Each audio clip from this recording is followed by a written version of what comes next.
മിസ്സിന്റെ ശരീര സൗന്ദര്യ മത്സരങ്ങൾ പുരുഷന്മാരുടെ മാത്രമല്ല, ഇന്ന് സ്ത്രീകളുടെ കൂടിയാണ്. സാമ്പത്തിക ബുദ്ധിമുട്ടുകളെയെല്ലാം മറികടന്ന് വനിതാ ബോഡി ബിൽഡ് ചാമ്പ്യൻഷിപ്പിൽ മിസ് കേരള കിരീടമണിഞ്ഞ ഒരാളുണ്ട് ഇങ്ങ് കോഴിക്കോട്. ജിമ്മിൽ പോകാനോ ഡയറ്റ് പിന്തുടരാനോ ആവശ്യമായ സാമ്പത്തികമില്ലാതിരുന്നിട്ടും ഭർത്താവിന്റെയും പരിശീലകന്റെയും പിന്തുണയോടെ മിസ് കേരള പട്ടം ചൂടിയ ഒളവണ്ണ സ്വദേശി കവിത.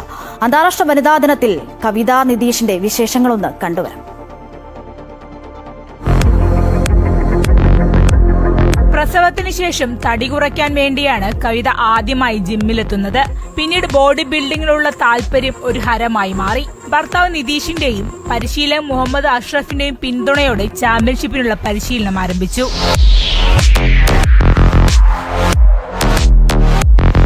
ആദ്യം ജില്ലാതല ചാമ്പ്യനായി, പിന്നീട് സംസ്ഥാന തലത്തിൽ റണ്ണറപ്പുമായി. 2ാം വർഷത്തിൽ body building association of Kerala സംഘടിപ്പിച്ച സംസ്ഥാനതല വനിതാ ബോഡി ബിൽഡിംഗ് ചാമ്പ്യൻഷിപ്പിൽ മിസ് കേരള ട്രോഫിയുമായാണ് കവിത മടങ്ങിയത്. എൻ്റെ ഹസ്ബൻഡ് ഒരു 10-15 വർഷമായിട്ട് വർക്കൗട്ടും കാര്യങ്ങളൊക്കെ ആയിട്ട് പോകുന്നുണ്ട്. ആളുടെ ഒരു വലിയ ആഗ്രഹമായിരുന്നു കോമ്പറ്റീഷനൊക്കെ പങ്കെടുക്കണമെന്ന്. കഴിഞ്ഞ വർഷമാണ് ഞാൻ ആദ്യമായിട്ട് മത്സരത്തിന് ഇറങ്ങിയത്. ഫസ്റ്റ് കാലിക്കറ്റാണ്, അത് അടിച്ചു. പിന്നെ കേരളയ്ക്ക് പോകുമ്പോഴും കിട്ടുമെന്ന് ഉറപ്പൊന്നുമില്ല. അപ്പോൾ പോയി, പക്ഷേ കിട്ടിയപ്പോൾ ഭയങ്കര സന്തോഷമായി. കവിത മിസ് കേരളം നേടണമെന്നത് നിതീഷിന്റെ ആഗ്രഹമായിരുന്നുവെന്നും അതിനായി അവർ രാപ്പകൽ പ്രാക്ടീസ് ചെയ്തിരുന്നുവെന്നും പരിശീലകൻ മുഹമ്മദ് അഷ്റഫ് പറയുന്നു. കവിതയുടെ ഹസ്ബൻഡ് നിതീഷ് ബാബു എന്ന് വിളിക്കും ഞങ്ങൾ.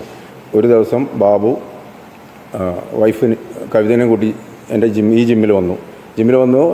എനിക്ക് ഏതായാലും ചെയ്യാൻ പറ്റിയിട്ടില്ല. വൈഫിനെ എന്തായാലും ഒരു വുമൺ ബോഡി ബിൽഡർ ആക്കണമെന്ന് പറഞ്ഞു. പിന്നെ ഒരു 2-3 വീക്സ് ഞാൻ നോക്കി എങ്ങനെയാണ് ഈ ഡയറ്റ് ഫോളോ ചെയ്യുന്നുണ്ടോ, ഇത് ചെയ്യാനുള്ളൊരു ഡെഡിക്കേഷൻ ഉണ്ടോ എന്നൊക്കെ ചെക്ക് ചെയ്തു. പിന്നെ നോർമലി ഞാൻ അതിൽ ഇൻവോൾവ് ആയി. പിന്നെ അങ്ങനെയാണ് വർക്കൗട്ട് സ്റ്റാർട്ട് ചെയ്യുന്നതും.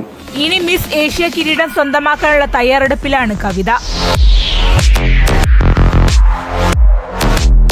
ക്യാമറമാൻ ശ്രീജിത്തിനൊപ്പം ലക്ഷ്മിപ്രിയ, അമൃത ന്യൂസ്, കോഴിക്കോട്.